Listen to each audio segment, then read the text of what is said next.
pharyngitis, or inflammation of the meninges, which then works its way into the brain and causes encephalitis. Both of these are caused by amoeba organisms, so eukaryotes, and both of these result in death. Okay? They're often fatal.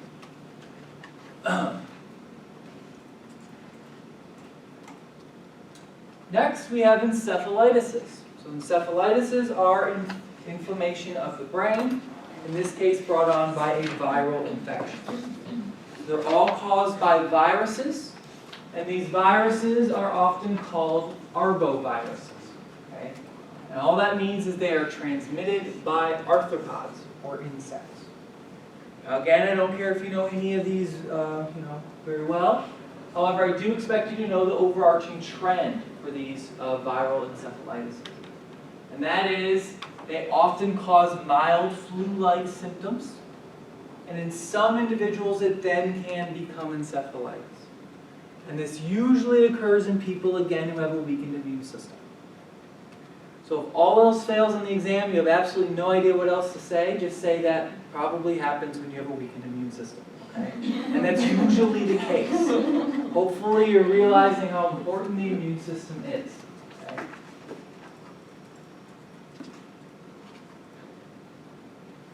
Subacute encephalitises. These are encephalitises that last for more than 2 weeks. Okay? The big one in this group was Toxoplasma Gondii. Remember, this is a parasite found in kitties.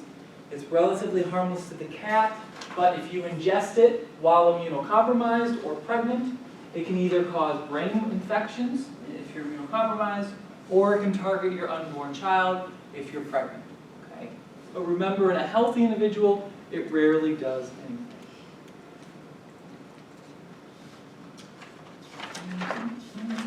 All right, peripheral nerve system diseases. Okay? The big one in this group was rabies. So rabies, remember, is a viral infection that can only be transmitted in mammals. Okay? It occurs when you have contaminated saliva coming into contact with blood. Once infected, the virus attaches itself to a peripheral nerve. It then travels down that peripheral nerve until it gets to the central nervous system. Once in the central nervous system, it is 100% fatal. So you have to treat rabies during its peripheral nerve system stage. Okay? Now remember, the symptoms are often vague and nondescript. However, if you get bitten by a mammal, I would probably assume you have rabies unless you know the animal well. Now once it does get in the central nervous system, it can cause either furious or dumb rabies. Furious rabies is where you get aggressive, okay, and this makes you more likely to bite and spread the disease. Where dumb rabies basically puts you into a coma or makes you paralyzed, which makes you more likely to become prey, again transmitting the disease. Okay, the rest of these one sentences all right, on to 20. So, cardiovascular system and lymphatic system. As far as the defenses are concerned, there are a lot of them in this area.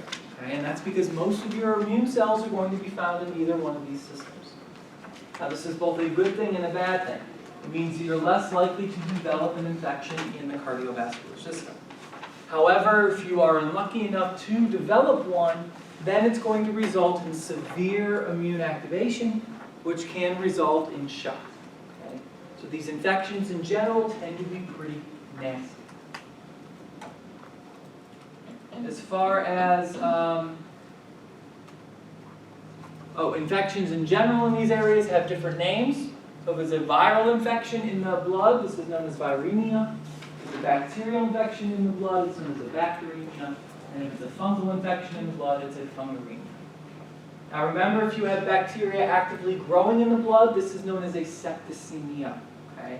The difference between a septicemia and a bacteremia, bacteremia just tells you there's organism present. It does not mean it is growing and dividing within the bloodstream. Okay? If you have a septicemia, that is a bacteremia where organisms are growing. And again, the biggest problem with any of these infections is septic shock, and this is where you have a tremendous immune activation, stimulation. This results in a bunch of cytokines being released called cytokine storm, and this causes hemodynamic collapse. All of your blood vessels open up, and blood pressure drops, and then you die.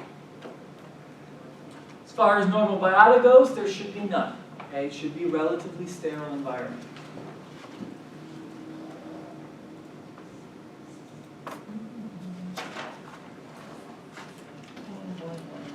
Okay, so septicemia. This is, again, infection in the blood where organisms are actively growing. Again, sometimes these can be hard to classify or differentiate from each other because they all cause very similar symptoms. Very high-grade fever and then septic shock. Okay? So generally speaking, septicemias are going to be really bad and hard to classify. All right, so one of the bigger guys we talked about was plague. Plague is caused by Yersinia pestis. Okay? This is a bacterial organism that is found in rodents. It is transmitted, at least initially, into humans using a vector, biological vector, or a flea. Okay? Once the flea bites the rodent, it gets infected. The infected flea then bites a human, and then that human becomes infected. At that stage, they develop bubonic plague. And bubonic plague causes something called a bubo, which is a large, inflamed, necrotic lymph node. Okay? If this goes untreated, it then can go into the bloodstream and lymphatic system. This is known as systemic plague. And then from there, it can get into the lungs, and this becomes pneumonic plague. Remember, pneumonic plague is very, very deadly without antibiotics. Carries with it about a 90% mortality rate. Also, pneumonic plague is very easily transmitted through contaminated respiratory droplets. So once it becomes pneumonic, it no longer needs the flea. It go from person to person relatively easily. For this reason, historically, it was a very important disease. Killed a lot of people back in the day. But because of antibiotics, we hardly see this anymore. Another big one we talked about was Lyme disease. Lyme disease is again caused by a bacteria, in this case Borrelia burgdorferi. It is also transmitted through a biological vector, in this case a deer tick. Okay? It is also found in rodents, so rodents are the reservoir. And remember that once it gets into the bloodstream, it grows and kind of gets all over the place. And this means it works its way into hard to reach areas. And so it will cause a chronic long-term infection that often looks like an autoimmune response. And this is because of its switching its antigens so that they look similar to your own, and then when your body responds to it, it also responds to your own antigens. This results in arthritis, cardiac problems, and neurological symptoms. The biggest also keep in mind that this organism has a biannual life cycle, and that is because of the deer tick. And the biggest symptoms associated with Lyme disease, or the most prominent, is erythema migrans or the bullseye rash.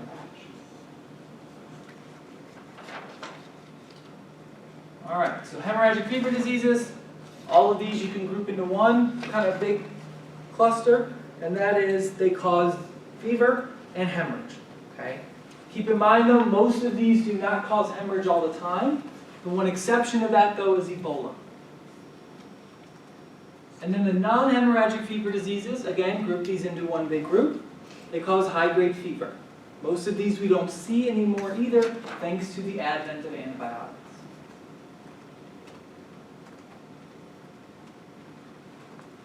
Malaria. So malaria was another big guy we talked a lot about. And this is a protozoan infection of the blood. Okay? In fact, this is the most common protozoan infection in the world. It also uses a biological vector, in this case the Anopheles mosquito. So hopefully you guys see a trend with all of these cardiovascular and lymphatic system diseases. They usually require some sort of vector. Okay? And that's because it's very difficult to get into the bloodstream without this help. Okay? And the vector will do most of the work for them. This mosquito is found in the warm equatorial regions of the globe, so this is primarily where we see the disease. And it starts off by infecting the liver. So after it's injected in by the mosquito, it goes to the liver, replicates in the liver, producing more and more organism, which then can leave the liver and infect the red blood cells. Okay. This infection of the red blood cells is what causes the signs and symptoms of malaria, which are severe flu-like illness. Okay. After a while, these will slowly deplete your red blood cells, causing anemia, and this is what eventually could kill you. Okay. This replication in the red blood cells is what allows the new mosquito to become infected. So when it lands, takes a blood meal, picks up more red blood cells, it will pick up the malarial organism and then become infected.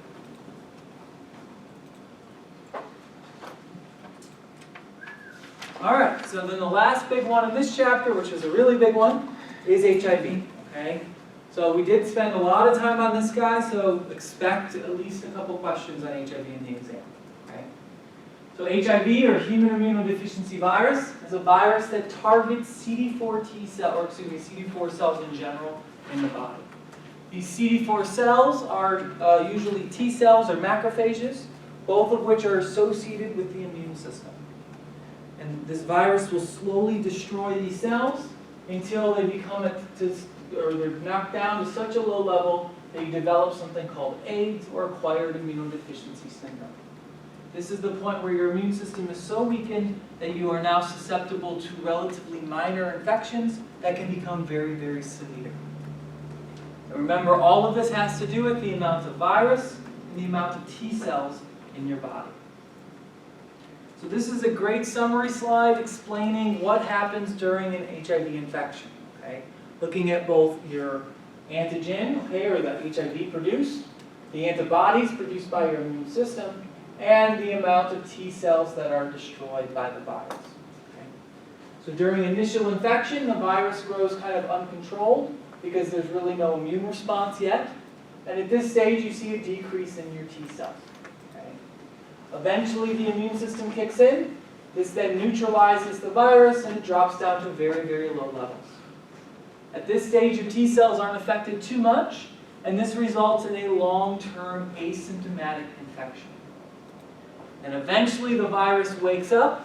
Okay? It starts to quickly decrease the amount of T cells, and then once you get below 200 cells per microliter, this is when you clinically have AIDS. Remember, AIDS, or acquired immunodeficiency syndrome, is where your immune system is so weak you can no longer fight off relatively rudimentary infections. And how do we know if you have AIDS? Well, not only is it when you develop, or when you have less than 200 CD4 T cells in your blood per microliter, but also if you develop any of these AIDS-defining illnesses. You don't need to know any of these in particular, just know that AIDS-defining illnesses are illnesses that result when your immune system is severely compromised. Okay? So these are either organisms that would never infect a healthy individual because their immune system's too strong, or they're things that infect healthy people, but for a longer duration when you have AIDS. Remember, it's a RNA virus, which can convert its RNA into DNA, resulting in a long-term infection. And it is transmitted through contaminated bodily fluids. These can be blood, vaginal fluid, semen, and breast milk.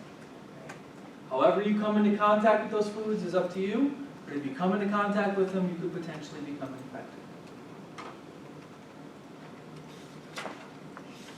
Okay, that's it for chapter 20. Go on to 21. Respiratory system.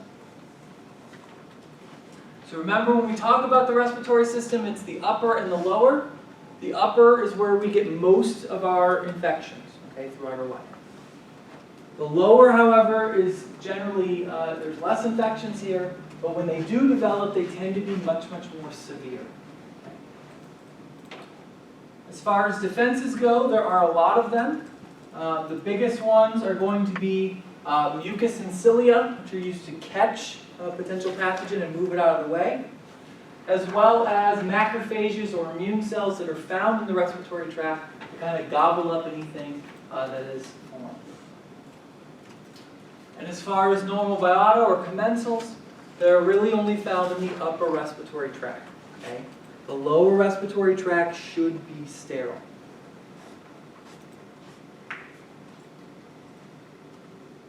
All right, so for the upper respiratory tract, all of these are relatively common, relatively mild, and in fact, most of you have probably had these throughout the course of your life. Okay? So for these guys, again, a one-sentence definition on each of them is more than sufficient. Okay? None of these are really that big for us to talk a lot about. Now, the one exception to that is pharyngitis, and that's because pharyngitis, or inflammation of the throat, is often caused by viruses, but it can also be caused by bacterial organisms, in particular Streptococcus pyogenes, which we've talked a lot about in Chapter 18 as well. Remember we mentioned how there are a lot of different virulence factors associated with this organism.